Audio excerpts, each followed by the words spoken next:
Story time. So I said yesterday that I would tell my story over again, but this time I would add accountability. I'm just done with work. I'm in the car waiting for it to warm up. That's why all the fan is going off. I'm glad they have a noise, like they could cover the noise in this video. I'll probably do that in post. But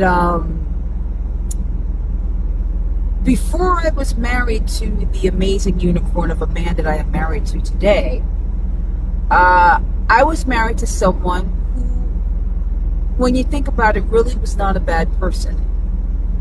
I mean, he was actually a good person. I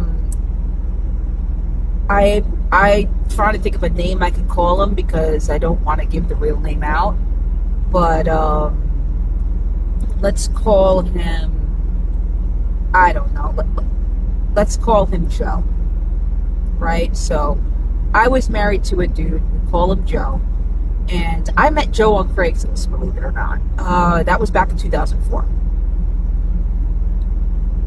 Our first date was IHOP, and no, there's nothing wrong with that. It started off a little rocky because there was a miscommunication as to when I was going to call. I stated that I would call, but then went to the bathroom. Long story short, I almost forgot to call Joe, and Joe left a voicemail or a message on my answer machine that sounded really, really down and upset that I didn't call until I called back and said I was sorry. I was in the bathroom, and I thought that I had totally forgotten. I was online, but I wasn't really paying attention. And then from there, we saw each other, and then we became an item. We started really seriously dating, and then from there, go a few years in, we moved in with each other, or I moved in with him, actually, into his condominium in 2006. Now, in the middle of all of that, there were issues. And one of the issues was his parents did not want me in their son's life because they didn't want someone who was not a Russian Jewish person to marry their son. As they are Russian Jewish, they wanted to keep with that tradition, And they caused a lot of issues because of that. But there was also me and my reactive abuse, because eventually things got so negative that I just was starting to reactively abuse. And to make matters worse, it wasn't good abuse. I mean, no abuse is good, but I think that a lot of the time, in my case, reacting the way I did I could have done a lot better. I'm not proud of myself for that, and I'm learning to forgive myself still to this day. I've only been divorced from Joe for about 7 years. So there were little things, like, for example, there were red flags. A lot of this was because I ignored every red flag. One of them being that I was forced to wait outside his parents' apartment while he was inside their apartment, because they wouldn't let me inside their apartment. I was waiting outside for a good 30 minutes. And I allowed that. Like, who does that? I did, apparently. And a lot of that came from my own insecurities and my own lack of emotional intelligence, and my own lack of self-worth that I'm still working on. So, I say so a lot, I know. Fast forward to 2008, which was a year after, which was like 2 years after we moved in together. He was diagnosed with an autoimmune disease called multiple sclerosis, which, by the way, is not why this ended. And I became his caregiver. And it was a lot. Caregiving is hard. It wasn't relapsing remitting. He was already progressive. And that was a lot to deal with, but it's not his fault. He was ailing. He was sick. He did a lot of he looked into a lot of experimental shit. He even went to Costa Rica for stem cell treatment and didn't really do much of anything but helped him grow some of his hair back on his head. That's about it. He did the other thing, the other surgeries. They did nothing because there is no cure for multiple sclerosis. And I think one of the most difficult things was that he refused to go to therapy regarding this.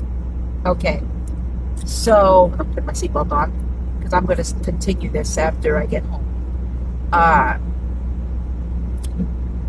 The other part of this was that he really didn't do much to stand up for me regarding his parents. His immediate family wasn't, they were not. They just did not want me in their life. And it showed. And I don't think they will realize how much that hurt, especially knowing that I was the caregiver, Joe's caregiver. You would think that would be appreciated, but it wasn't. And you know what? At the end of the day, I probably shouldn't have expected that, honestly. Then in 2011, we got married. I'm going fast forward with this. Things were getting a little better. We got married. I remember the date. It was August 13th, 2011. We got married on Long Island in the Islip Range, which is something I've always wanted to get. It's a place I always wanted to get married at, and I got to do it. And it was a nice wedding. It really was. The reception could have been better. We both agreed to that. It was not a great reception. But honestly, things seemed to be going better until 2013. It was right after he had abdominal surgery from the stem cell stuff that they took adipose stem cells from the fat that they liposuctioned out of him in Costa Rica, and that caused a problem with his abdominal muscles. It was like it split the muscles, so it looked like he was 9 months pregnant, when in reality he wasn't really he wasn't eating like that. And so we took him and he went and had surgery because it was messing with his walking, the balance and everything. And they did a great job, and it was a hard surgery, because of the fact that he was in the hospital for over a week.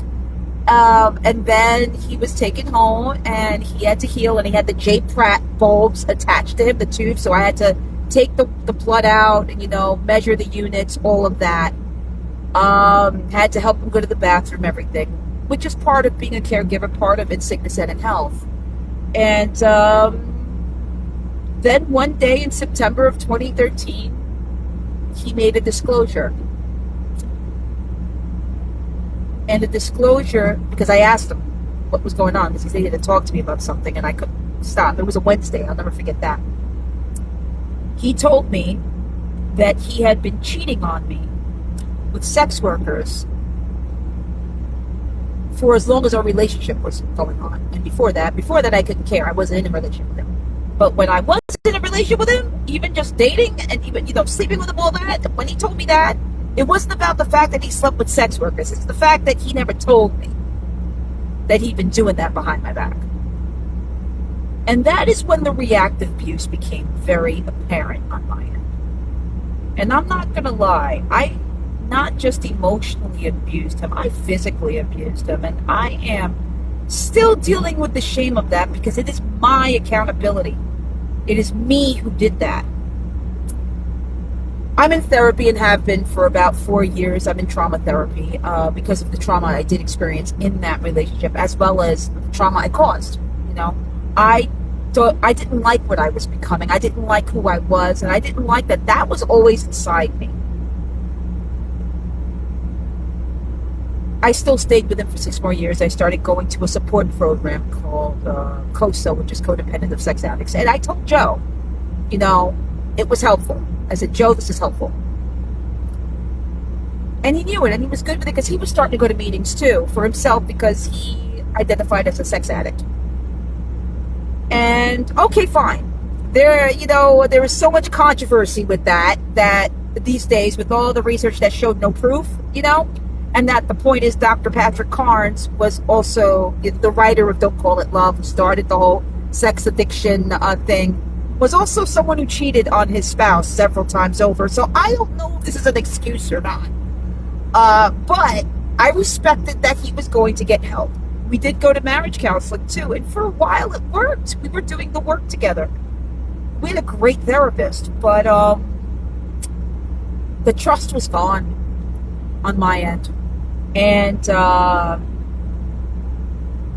when he fell off the wagon again, he didn't cheat on me this time. He's also addicted to porn.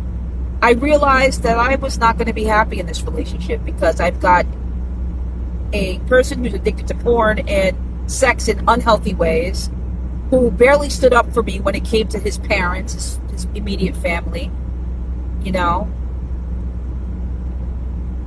And it was upsetting for me. As a matter of fact, I'm going to say it. The fact that he had multiple sclerosis was the easiest part of the entire thing. Not for him, of course. That was awful for him. It was the reason why it was easier for me was because he didn't ask for that. It wasn't his fault he got multiple sclerosis. You know, it wasn't his fault that he ended up with MS. It was his fault that he was seeing hookers behind my back. It was his fault that he would not stand up for me. It was his fault for that.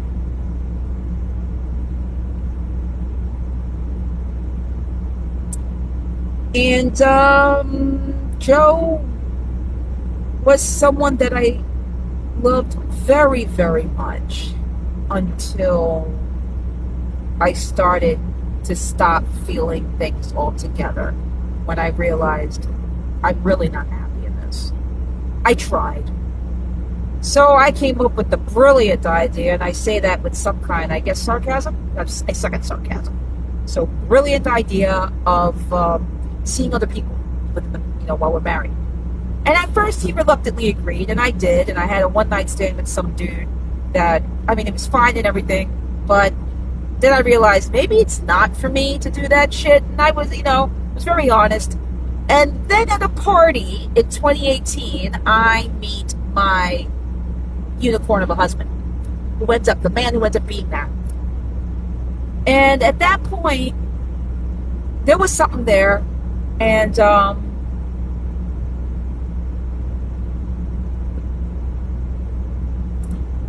I was honest with Joe about it. I told Joe everything eventually. It wasn't even an eventually. I told him.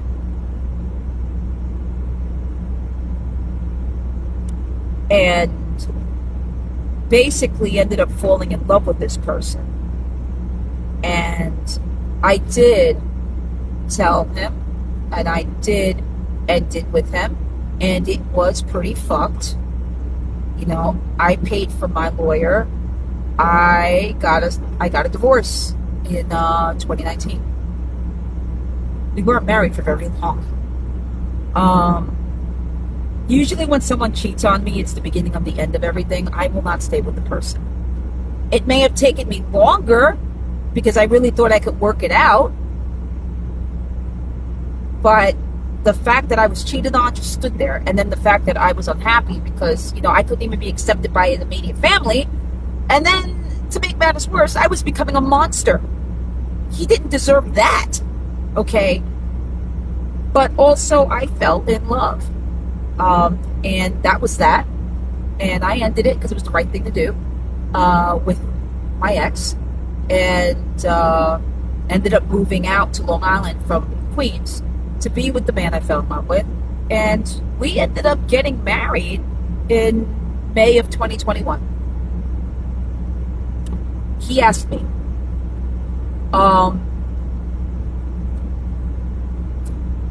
I don't have regrets regarding marrying the man I'm with now. I'm very happy in my marriage. I love him so damn much. And we are very different in a lot of ways, not as individuals, but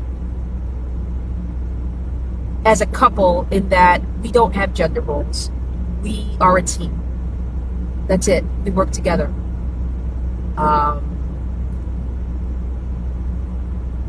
But my accountability is that I was quite abusive. I was. When everything came out, I was 10. And you know what? I was still manipulative even before that.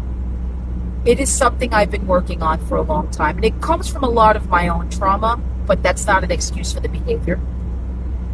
So I've been working hard on myself, seeing a good therapist that I've been seeing. And that is the story of the last relationship I was in and how I got into this marriage. Thanks for listening.